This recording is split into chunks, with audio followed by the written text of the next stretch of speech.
Black History Month Assembly at Greene County High School.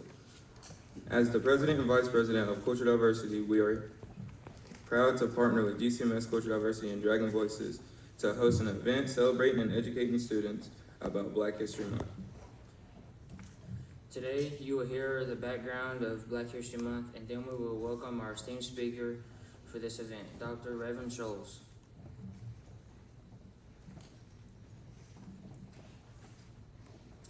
As we come together for Black History Month, I encourage each of us to take a moment to reflect on these words from the late John Lewis. Not one of us can rest, be happy, be at home, be at peace with ourselves until we end hatred and division. Black history and Black excellence is all around us. It's in the music we love, the art we see, the products we consume, and the people who push boundaries every day. Today we see that the fight for equality is still happening, and each one of us can be a part of it by listening, standing up, speaking up, and learning from each other. In a world that often feels divided, unity is what will propel us forward. Each of us has a role, big or small, to create a future where everyone is valued. Let's not forget that the small acts of kindness and understanding matter just as much as the big changes.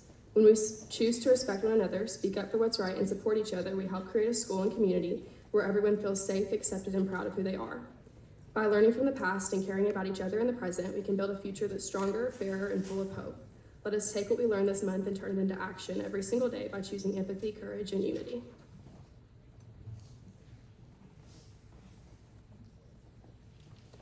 Good morning, everyone. Today I want to talk to you all about Black History Month, what it is, where it started, and why it matters. Black History Month is a time set aside for each February to recognize and celebrate the achievements, contributions, and history of African Americans. But this celebration did not just appear overnight. It began with one man who believed Black history deserved to be taught, studied, and respected.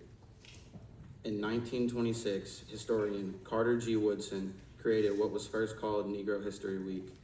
He noticed that the accomplishments of Black Americans were often left out of textbooks and classrooms. He believed that if people understood the history fully, including Black history, it would promote equality and respect. He chose the second week of February because it included the two birthdays of two important figures, Abraham Lincoln, who signed the Emancipation Proclamation, and Frederick Douglass, a formerly enslaved man who became one of the most powerful voices against slavery. Over time, Negro History Week grew in popularity. Schools and communities began celebrating it more widely. Then in 1976, President Gerald Ford officially expanded it to Black History Month during America's bicentennial celebration. Since then, every president has continued to recognize February as a month to honor Black history. Black History Month is more about just remembering the past. It's about recognizing resilience during slavery. It is about honoring the courage shown during segregation and the civil rights movement. It is about celebrating leaders like Dr. Martin Luther King, Rosa Parks, scientists, artists, athletes, educators, inventors, and everyday heroes who helped shape our nation. It is also about understanding that Black history is about American history. The music we listen to, the technology we use, the laws that protect our rights, and the culture we experience today have all been influenced by African Americans. Black History Month reminds us that the progress did not come easily. It came through sacrifice, bravery, education, and unity. It challenges us to learn the full story of our country, not just parts of it. Most importantly, Black History Month encourages us to move forward with respect, equality, and commitment to justice for all people. As we celebrate this month, let's remember that honoring history is not just about looking back, but it is about building a better future. Thank you.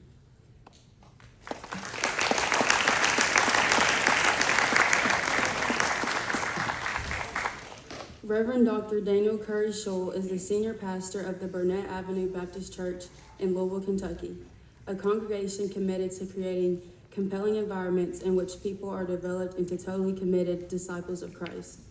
Under his leadership, the congregation has experienced tremendous growth through the addition of hundreds of families into church membership, creating relevant ministries, implementing 21st century technology, and embracing new and dynamic ways of engaging ministry for the purposes of life transformation.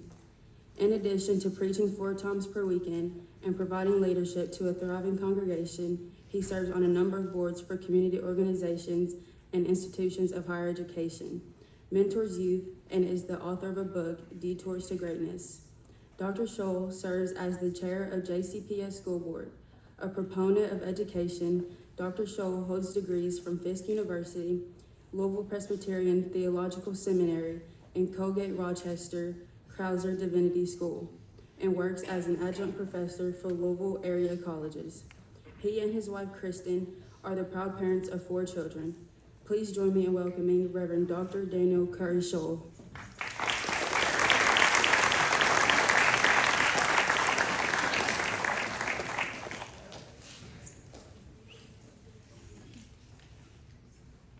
Good morning.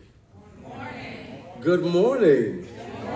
Come on, you got to talk back to me. It's too early. Good morning. I am thrilled to be here with you today, sharing with you as you celebrate what's happening in our world currently and your place in it. It's my favorite thing to do, to be around young people. You bring back great memories for me. High school is a wonderful time in your lives.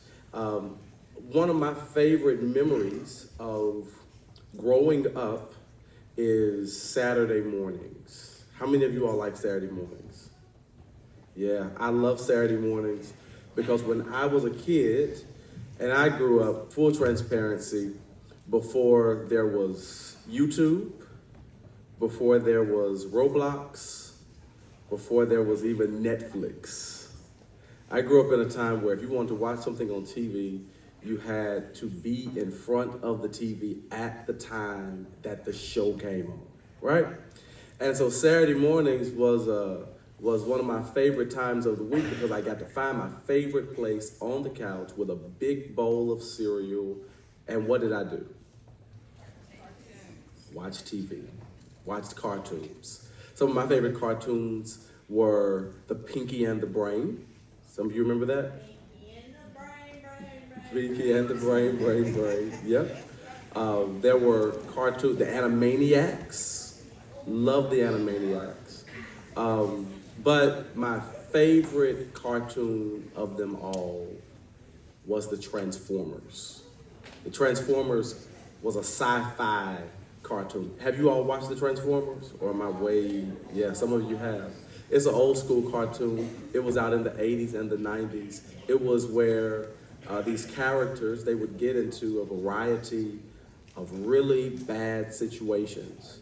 And in order to overcome their situations, they would transform themselves in order to be overcomers through that particular scenario.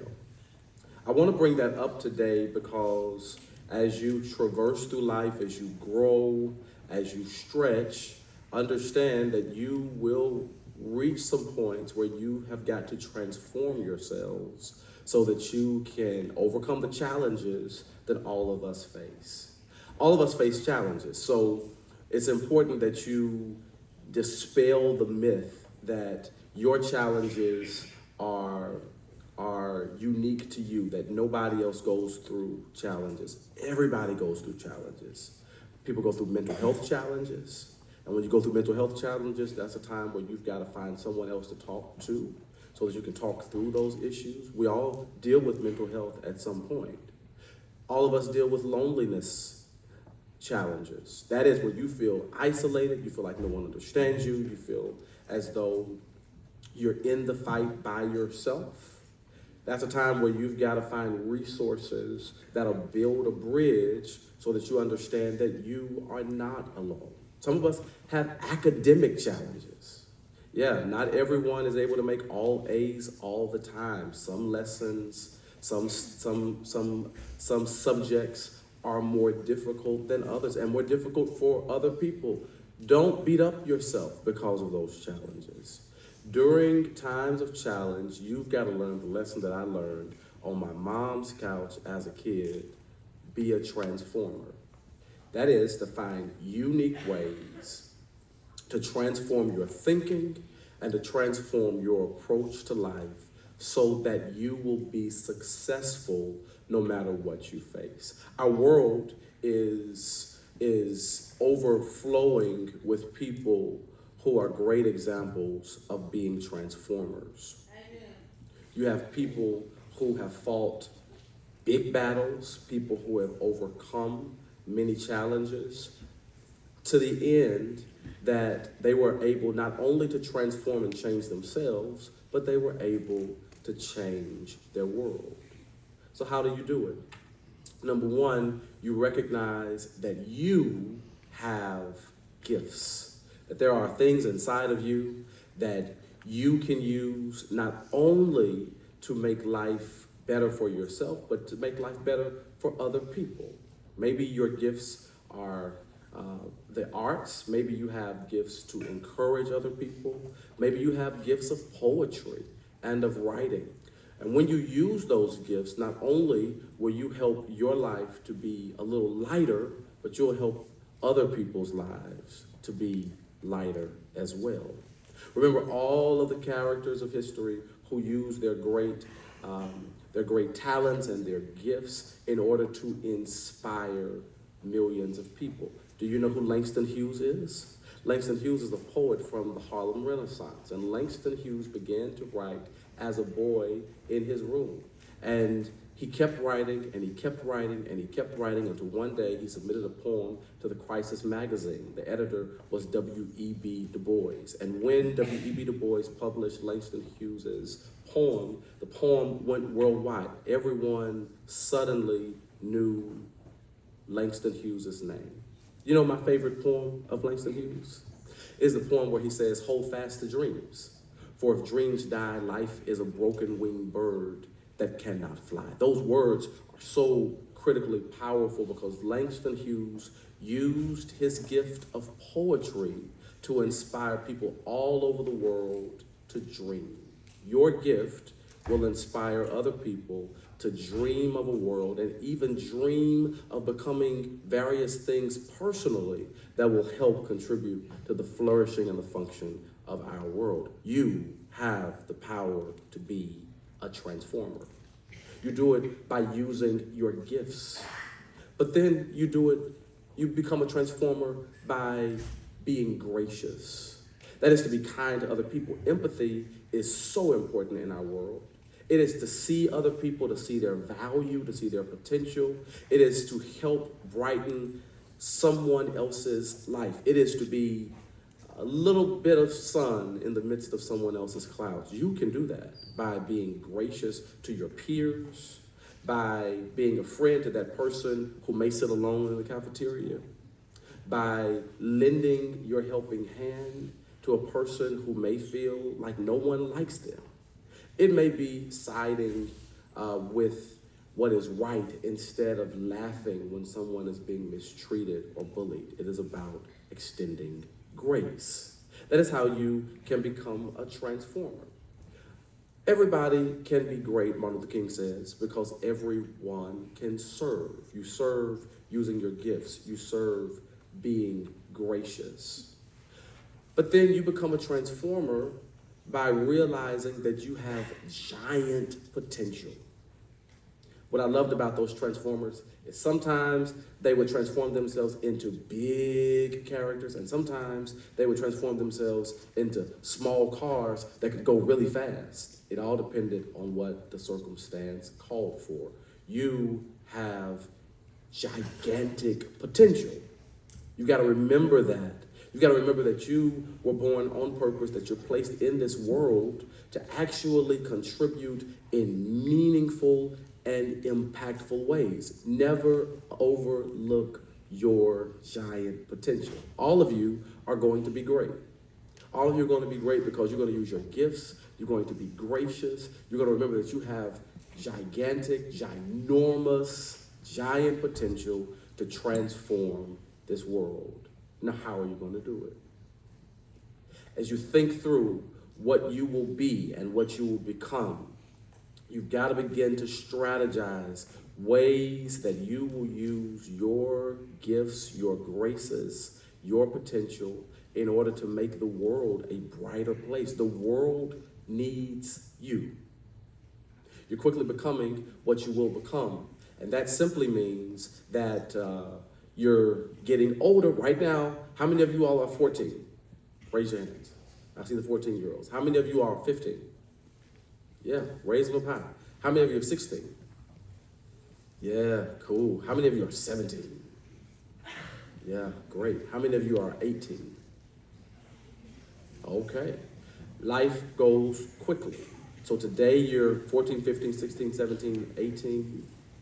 But before you know it, you'll be 30, you'll be 40, which means you've got to maximize on every single day of your life. You've got to get up in the morning and you got to look yourself in the eye. You've got to make the decision, I'm going to do my absolute best. I'm going to study hard. I'm going to work hard. I'm going to play hard because I am placed on earth to be a transformer. So remember, you'll be a transformer by using your what? Gifts. You'll be a transformer by being what? Gracious. And thirdly, you'll be a transformer by realizing you have what? Gigantic potential to transform this world. It's a pleasure being with you today. I hope you have a great remainder of the day. And remember, it's a great day to be alive.